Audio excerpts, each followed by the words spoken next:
Hello students, आज का जो चैप्टर है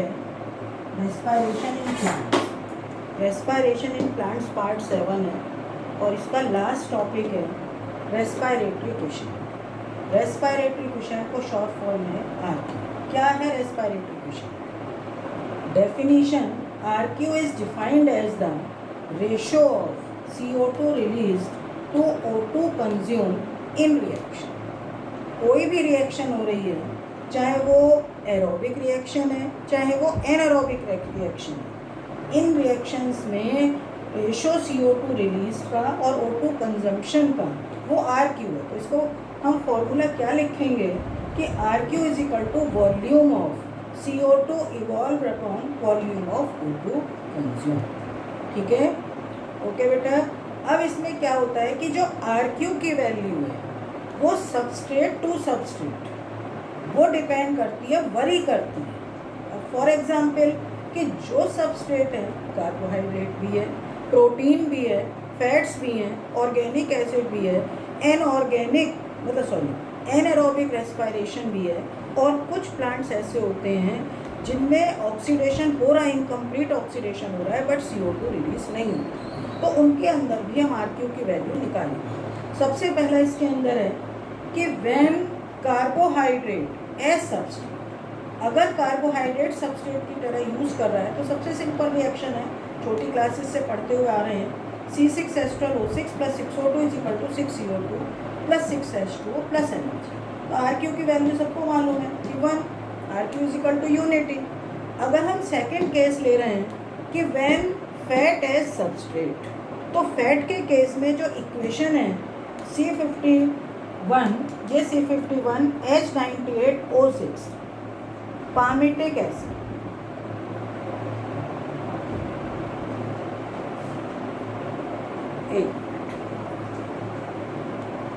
इसको तुम फैटी एसिड ही लो, मतलब एक फैट ही लो कि ये फैट है C51 H98O6 + 145O2 is equal to 102 CO2 98 H2O + NH।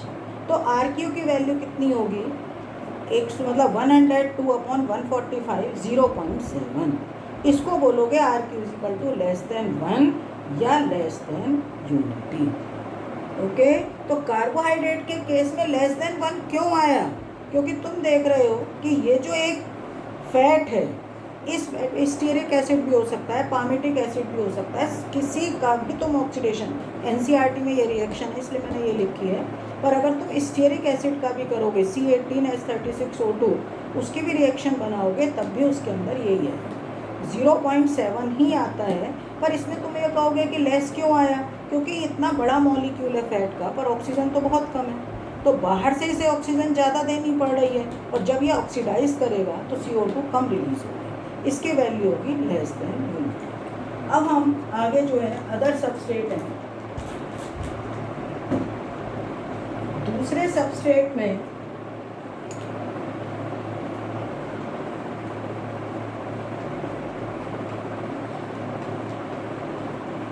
Protein,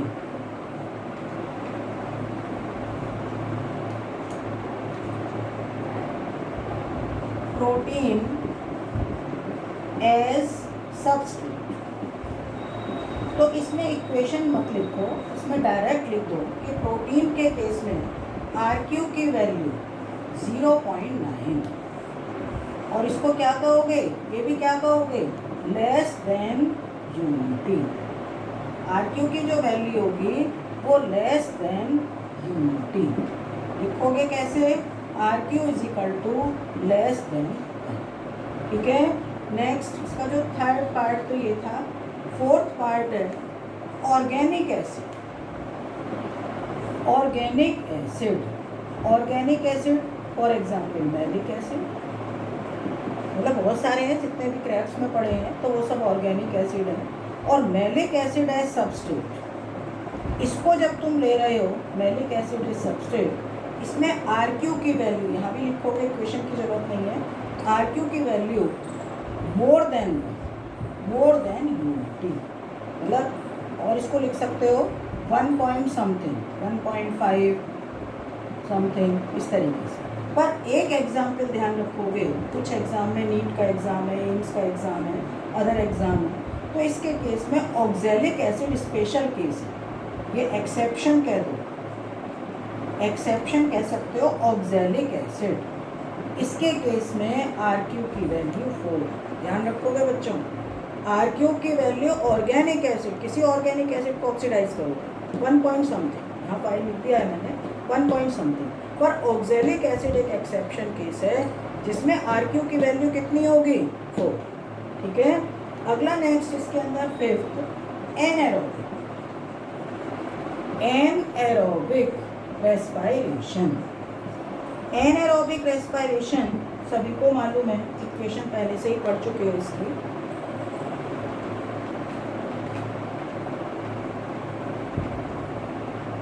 अगर हम एनएरोबिक रेस्पायरेशन बढ़ा रहे हैं तो इसकी पहले इक्वेशन लिखो एनएरोबिक रेस्पायरेशन की, C6H12O6। क्योंकि इसमें ऑक्सीजन तो होगी नहीं, तो ये क्या बनेगा 2C2H5OH plus 2CO2 plus energy.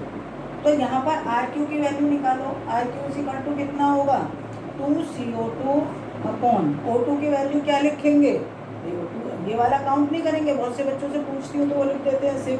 No, इसमें तो ये तो ग्लूकोज का मॉलिक्यूल है, O2 तो है ही नहीं, 0। तो कितना हो गया 0। अगर 0 से किसी न्यूमरल को डिवाइड करोगे तो क्या आता है इनफाइनाइट, तो RQ की वैल्यू क्या होगी infinite in case of anaerobic respiration. अगला लास्ट है इसके अंदर, ये 6 पार्ट था, 7 पार्ट है incomplete oxidation of food in CAM plant example cactus, Opuntia बोलते हैं उसको, बायोलॉजिकल नेम है ओपनशिया, अदर भी हो सकते हैं। कैम प्लांट का कैरेक्टरिस्टिक फीचर ये है, पहले तो कैम प्लांट के बारे में सुनो। ये डेजर्ट प्लांट्स हैं और डेजर्ट में टेम्परेचर इतना ज़्यादा होता है, डेजर्ट में टेम्परेचर इतना ज़्यादा है कि वहाँ पर क्या होगा, जब टेम्परेचर ज़्यादा है तो वहाँ पर जो स्टोमेटा हैं वो डे के टाइम बंद रहेंगे और नाइट में ओपन रहते हैं। अब जब डे में बंद रहेंगे और नाइट में ओपन है तो उस केस में फूड का कंप्लीट ऑक्सीडेशन नहीं होता, इनकम्प्लीट ऑक्सीडेशन। इसमें CO2 इज नॉट रिलीज्ड। यहाँ पर जो पॉइंट लिखोगे कि CO2 इज नॉट रिलीज्ड, और जब CO2 रिलीज नहीं हो रही है तो RQ की वैल्यू कितनी होगी 0 अपॉन जो भी न्यूमरल है। भाई O2 कुछ भी न्यूमरल है तो किसी न्यूमरल से मतलब 2O2 लिख दो, कुछ भी लिख दो, तो इसकी वैल्यू कितनी आ जाएगी 0। तब इस केस में RQ इज इक्वल टू 0। ठीक है, तो यहाँ पर ये RQ है। कुछ इसके अंदर थोड़े से पॉइंट्स और भी RQ से रिलेटेड, ये जितना मैंने पॉइंट्स बताए हैं ये RQ की डिफरेंट सबस्टेट के अकॉर्डिंग अलग अलग वैल्यूज़ हैं। पर इसमें क्वेश्चन किस तरीके से पूछा जाएगा, अब तुम ये नहीं कहोगे कि तुमसे एग्जाम में पूछें कार्बोहाइड्रेट का RQ तो सब बच्चों ने रट रखा है बता देंगे। नो, क्वेश्चन पूछेंगे कि मान लिया पोटैटो है, क्योंकि यहाँ पर तो तुम देख रहे हो कि रिएक्शन हो रही है, कोई भी मेटाबॉलिक एक्टिविटीज़ हो रही हैं। अब मान लिया पोटैटो है, पोटैटो को वो पूछेंगे जर्मिनेट किया, तो उनके अंदर जब जर्मिनेट करते हैं, जर्मिनेट करने पर जो भी उनकी बर्ड्स हैं, एडवेंशिशियस बर्ड्स हैं, यहाँ एम्ब्रियो नहीं कहोगे, ये एडवेंशिशियस बर्ड्स हैं, वो एक्टिव होंगी, जर्मिनेट करेंगी, उनको एनर्जी की ज़्यादा ज़रूरत है, तो इसका मतलब फूड जो भी उससे वो ऑक्सीडाइज्ड होगा। उस केस में वो पूछेंगे कि RQ की वैल्यू कितनी होगी। तो तुम्हें ये देखना है कि वहाँ पर ऑक्सीडेशन या वहाँ पर जो फूड एडवेंशिशियस बर्ड्स के जर्मिनेशन में कंज्यूम हो रहा है वो कौन सा ऑक्सीडाइज हो रहा है। तो आलू के अंदर क्या होता है स्टार्च, तो स्टार्च है कार्बोहाइड्रेट, उसकी वैल्यू कितनी होगी 1। इसी तरीके से अगर प्रोटीन है, चने को जर्मिनेट करो, चने के अंदर क्या होता है प्रोटीन, तो जब प्रोटीन को अगर जर्मिनेट करो, मतलब चने के सीड को या किसी भी लेग्यूम प्लांट्स के सीड को अगर तुम जर्मिनेट करते हो तो RQ की वैल्यू कितनी होगी less than unity.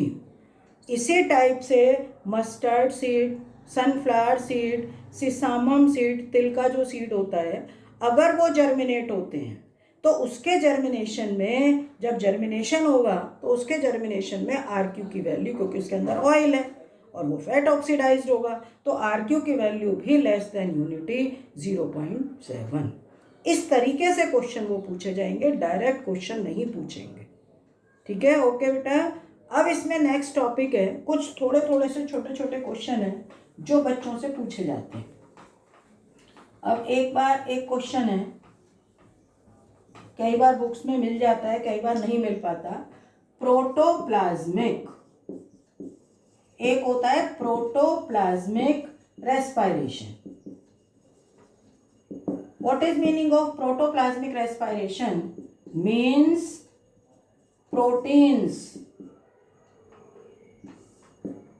proteins used as substrate।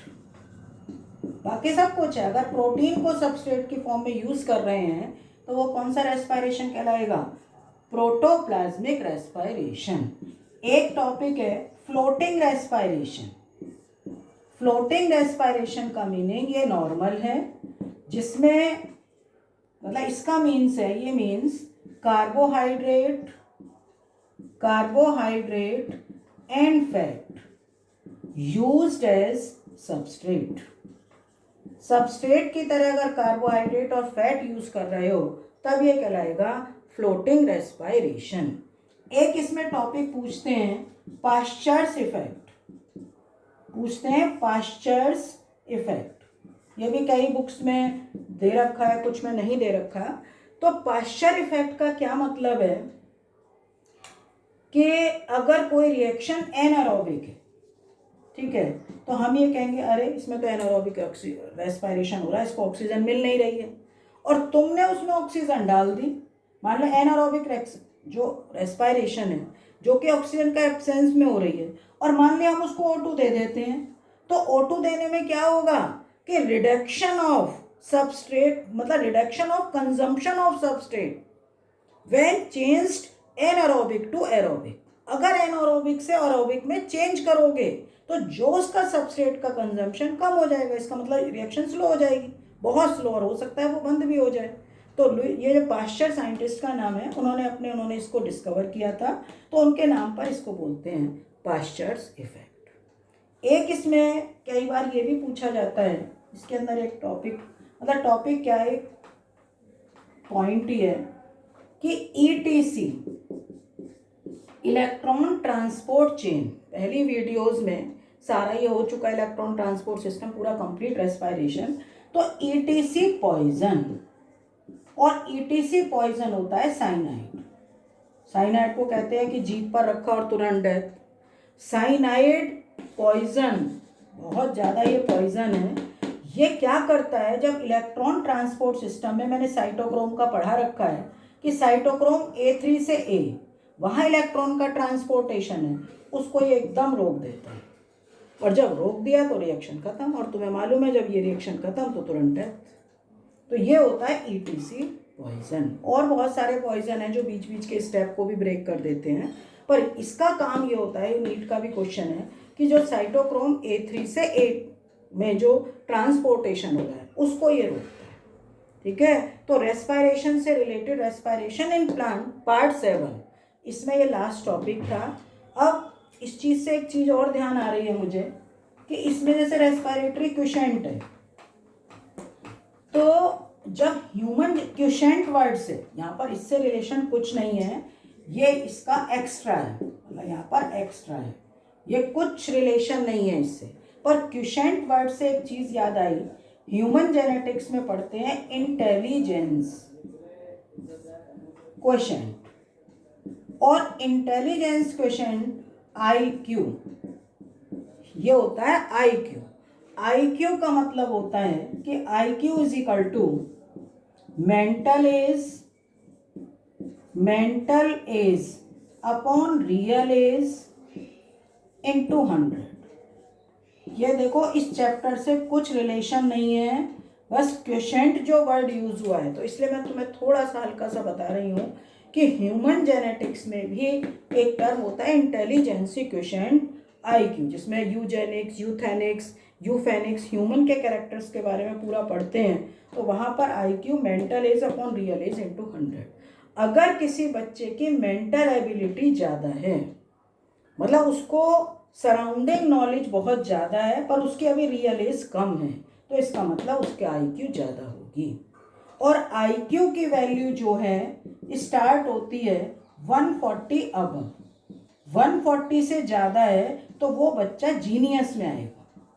फिर 110 से 140 तो ये आ जाएगा मोस्ट इंटेलिजेंट। फिर उसके बाद ऐसे कैटेगराइज हैं, इंटेलिजेंट, नॉर्मल, सबसे लास्ट का जो होता है 0 से 25, और ये बच्चा होगा इडियट, इसको मूर्ख बोलते हैं। मूर्ख का मतलब कि इसका ठीक है वो खाना खा रहा है, उसके अंदर वो एक्टिविटीज़ कर रहा है, पर उसके अंदर जो ब्रेन है, उसका जो पढ़ाई वाला ब्रेन है या कोई सा भी और ब्रेन है, वो डेवलप नहीं होगा। ठीक है, ये सारी बातें मतलब थोड़ा सा समझने की हैं, वैसे कुछ नहीं है कि तुम नहीं कर रहे हो, समझने की बातें हैं। तो ये IQ है। और इस चैप्टर में थोड़ा सा मुझे प्लांट्स के बारे में बताना था, जो आजकल मतलब कुछ प्लांट्स में डिजीज लग जाती है। अब हम लोगों के वर्ष, ये भी एक्स्ट्रा है, ये भी एक्स्ट्रा में है, हम लोगों के यहाँ के वर्शिप्ड प्लांट पढ़ते हो, बायोडाइवर्सिटी 12th के चैप्टर में है। वर्शिप्ड प्लांट कौन कौन से हैं? जैसे पहला हो गया तुलसी। तुलसी का बॉटनिकल नेम ओसिमम सैंक्टम, ये तुलसी का बॉटनिकल नेम है। दूसरा इसके अंदर है बेनियन ट्री। बेनियन ट्री बरगद जिसको बोलते हैं, इसका बॉटनिकल नेम है ficus benghalensis. Ficus benghalensis. Third होता है पीपल। पीपल का बॉटनिकल नेम है फाइकस रेलिजियोसा। ये देखो इस चैप्टर से कुछ रिलेशन नहीं है, थोड़ा सा एक्स्ट्रा बता रही हूँ मैं। और एक होता है जो हम लोगों का वर्शिप प्लांट है बनाना, केले की पूजा भी होती है, इसका है म्यूसा पैराडिसियाका, ये इसका बॉटनिकल नेम है। तो यहाँ पर ये मैंने इसलिए तुम्हें बताया है कि जो आजकल तुलसी में सबकी ज़्यादातर हर एक के यहाँ देखो तुलसी में कीड़ा लगा हुआ है, तो उस जिससे तुलसी का प्लांट खराब हो रहा है और वो ग्रो भी नहीं कर रही है। तो तुलसी के प्लांट्स के कीड़े को हटाने के लिए हम नीम के पत्ते लेकर उसको बॉईल करें और जो उसका पानी होगा उसका इस पर स्प्रे करके हाथ से उसको साफ कर दें, तो वो नीम के पानी से, क्योंकि वो एक ऑर्गेनिक मैन्योर की तरह यूज़ करेगा या ऑर्गेनोसाइड्स की तरह यूज़ करेगा, तो वो इसको इंसेक्ट को किल कर देगा। ठीक है, 4 हमारे यहाँ के वर्शिप प्लांट हैं। और बाहर का जैसे कैलिफोर्निया है, वहाँ का वर्शिप प्लांट है टॉलेस्ट जिम्नोस्पर्म। और ये टॉलेस्ट जिम्नोस्पर्म पहले भी पढ़ रखा है सब बच्चों ने, सबको समझ में आ रहा होगा बच्चों। टॉलेस्ट जिम्नोस्पर्म है सिकोया सेम्परवाइरेंस। ठीक है, ये टॉलेस्ट प्लांट जिम्नोस्पर्म है और इसकी जो वुड होती है वो रेड होती है, तो इसलिए इसका कॉमन नेम होता है रेड वुड ट्री। क्या है इसका common name? Red wood tree. California बाहर की कंट्रीज में इसकी पूजा होती है, वहाँ का ये वर्शिप प्लांट है। ठीक है, ऐसे ही हम लोगों के यहाँ पर एक प्लांट होता है जिसके वुड ब्राउनिश, डार्क ब्राउनिश है, उसको तुमने नाम भी सुना होगा, कत्था। ये कत्था जो होता है इसका बॉटनिकल नेम है एकेशिया कैटेचू, ये इसका बॉटनिकल नेम है। और इसका जो बीच की वुड होती है, हार्डवुड सैपवुड जो पढ़ते हैं, तो बीच की हार्डवुड वो डार्क है।